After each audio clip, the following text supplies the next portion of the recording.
নমস্কার, Ganguly homeo care থেকে doctor Gautam Ganguly. প্রতিদিনের মতন আজও চলে এসেছি একটি বিশেষ রোগ নিয়ে আলোচনা করতে। আমাদের দৈনন্দিন জীবনে এত পলিউশন, অর্থাৎ এত ধুলো বালি, পেট্রোলের ধোঁয়া, কার্বন ডাইঅক্সাইড, কার্বন মনোক্সাইড, এর থেকে আমি দেখছি দিনকে দিন মানুষের শ্বাসকষ্টের রোগ বাড়ছে, অর্থাৎ হাঁপানি। খুব কষ্টকারক রোগ। দেখবেন একটু বয়স্ক লোকদের এই রোগটা বেশি হয়। আমি বাচ্চাদের ক্ষেত্রেও দেখেছি যে এই রোগটির প্রাদুর্ভাব কিন্তু মারাত্মক হারে বেড়ে গেছে। তারপরে কোভিড যখন হয়েছিল, কোভিডে তো আমরা হার্ট আমাদের এফেক্ট করেছিল, লাং এফেক্ট করেছিল, তারও একটা এফেক্ট রয়ে গেছে। যতই আমরা ভ্যাকসিন নিই না কেন, তার থেকেও কিন্তু হাঁপানি হচ্ছে এখন। আমি সেদিন একটি পেশেন্টকে দেখলাম, তার এক্স-রে দেখা গেল তার লাংটা শিঙ্কেজ করে গেছে, ছোট হয়ে গেছে, শ্বাসকষ্ট হচ্ছে, প্রচণ্ড শ্বাসকষ্ট। আমাকে এসে বলছে, ডাক্তারবাবু প্রচণ্ড শ্বাসকষ্ট। তো এইগুলি থেকে মুক্তি পাওয়ার একটাই রাস্তা, আপনারা যখন রাস্তাঘাটে বেরোবেন, যখন প্রপার ক্যালকাটায় যাবেন, যেখানে খুব বাস চলাচল করে বা প্রচণ্ড লোক সমাগম, সেখানে মাস্ক পরুন।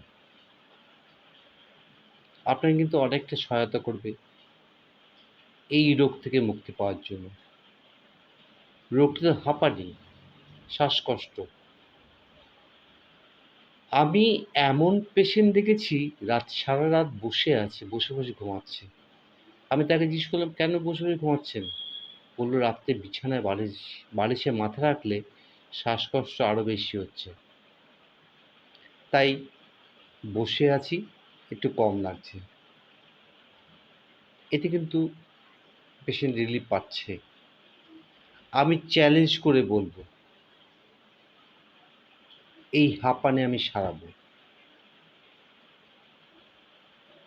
অল্প বয়স যারা, তাদের তো কথাই নেই। যারা বয়স বেশি হয়ে গেছে, হয়তো ওষুধের সেকশনগুলো আলাদা হবে, কিন্তু রোগটা সারবে। প্রথমে বলি, যাদের বয়স কম, তারা অ্যাসপিডাসপার্মা মাদার 10 ফোঁটা করে 2 ঘন্টা বাদে বাদে খাবেন।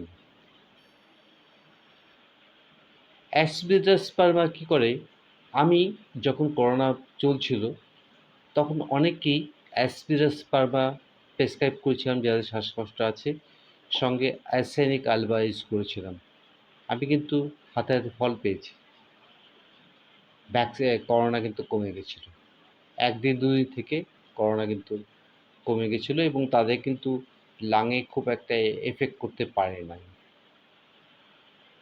যাদের বয়স কম তাদের ক্ষেত্রে বলছি, অ্যাসপিডাসপার্মা মাদার 10 ফোঁটা করে শ্বাসকষ্ট অনুযায়ী, অর্থাৎ যদি শ্বাসকষ্ট চলতে থাকে 1 ঘন্টা বাদে বাদে 10 ফোঁটা হাফ কাপ জলে গড়ে একটু সামান্য গরম জল দিয়ে খাবেন, তাহলে দেখবেন শ্বাসকষ্টটা কমে আসছে।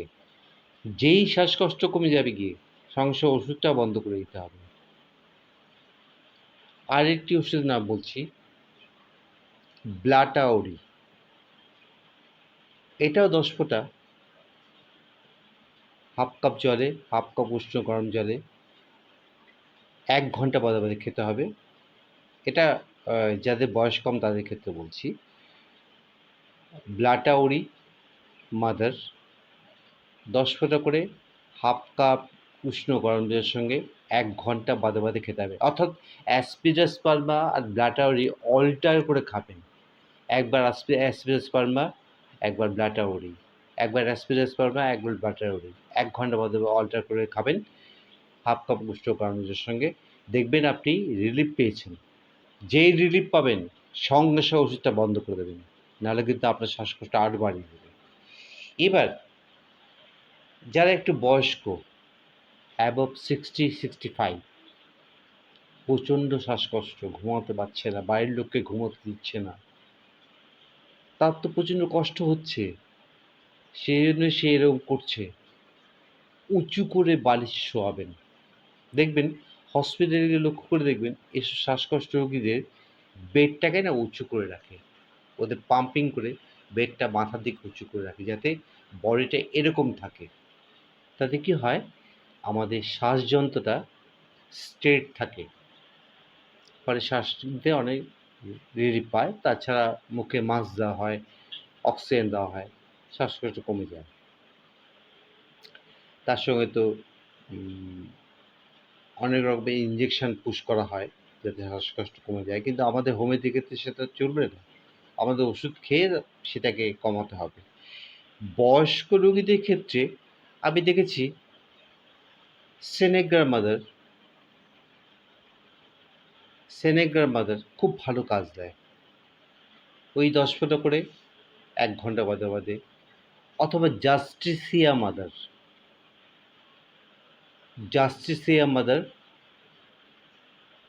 10 ফোঁটা করে হাফ কাপ গরম জলে 1 ঘন্টা বাদে বাদে খাবে। দেখবেন জাস্টিসিয়া মাদার হচ্ছে বাসক পাতার রস।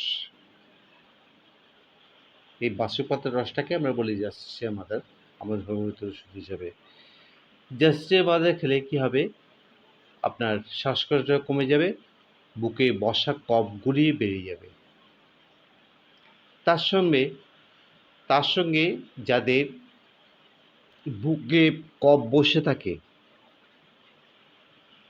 হলুদ হলুদ কফ বেরোয়, অ্যান্টিমটার 6 আর ইপিকাক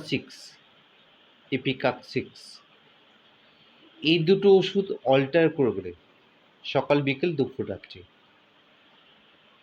অ্যান্টিমটার 6, ইপিকাক 6, 1 চামচ জল 4 ফোঁটা করে অল্টার করে, অর্থাৎ সকাল বিকেল দুপুর রাত্রি। একবার সকালে ইপিকাক খেলো,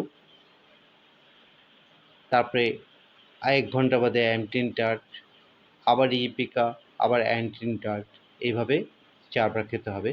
কিন্তু মাথায় রাখবেন, যখনই টান ওঠার সময় হবে তখনই কিন্তু টান ওঠার ওষুধটা খেতে হবে।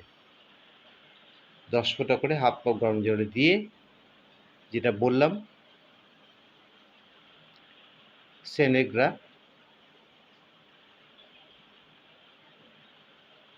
তাছাড়াও আরেকটি ওষুধ খুব ভালো কাজ দেয়, ববিস্টার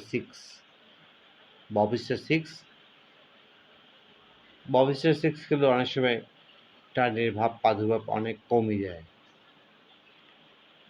যে সমস্ত টানের রুগী আছেন তাদেরকে আমি একটা টোটকা বলছি। সরষের তেলের মধ্যে কর্পূর ভালো করে ফোটাবেন, সরষের তেল নেবেন, তার মধ্যে কর্পূর দিয়ে 50 গ্রাম, যদি 100 গ্রাম সরষের তেল হয় তার মধ্যে 50 গ্রাম কর্পূর দেবেন। কর্পূরটা দিয়ে তেলটাকে ভালো করে ফোটাবেন, ফুটিয়ে একটা বোতলের মধ্যে ভরে রেখে দেবেন। দিনে 2-3 বার করে বুকে পিঠে মালিশ করবেন। আমি কথা দিচ্ছি আপনাদের শ্বাসকষ্ট বা হাঁপানি কমে যাবে। প্রত্যেককে বলছি, প্রচণ্ড গরম, ভালো থাকবেন, সুস্থ থাকবেন, প্রচুর পরিমাণে জল খাবেন, বাইরে বেরোনোর আগে জল খেয়ে বেরোবেন, সঙ্গে জল দিয়ে বেরোবেন, সানগ্লাস ব্যবহার করবেন, সানস্ক্রিন ব্যবহার করবেন, ছাতা ব্যবহার করবেন। এর পাশাপাশি বলছি, পজিটিভ মেন্টালিটি চলবেন, অর্থাৎ ভালো ছিলাম, ভালো আছি, ভালো থাকবো। আরেকটা কথা বলছি, আমার চ্যানেলে যদি আপনাদের অনুষ্ঠান ভালো লাগে সাবস্ক্রাইব করবেন, লাইক দেবেন, আর আমার চ্যানেলের উপরে ফোন নাম্বার দেওয়া আছে, যদি প্রয়োজন হয় আমাকে ফোন করবেন, অবশ্যই ফোন করবেন, যখন তখন ফোন করবেন। সবাইকে বিদায় জানিয়ে গাঙ্গুলি হোমিও কেয়ার থেকে ডক্টর গৌতম গাঙ্গুলি বিদায় নিলাম।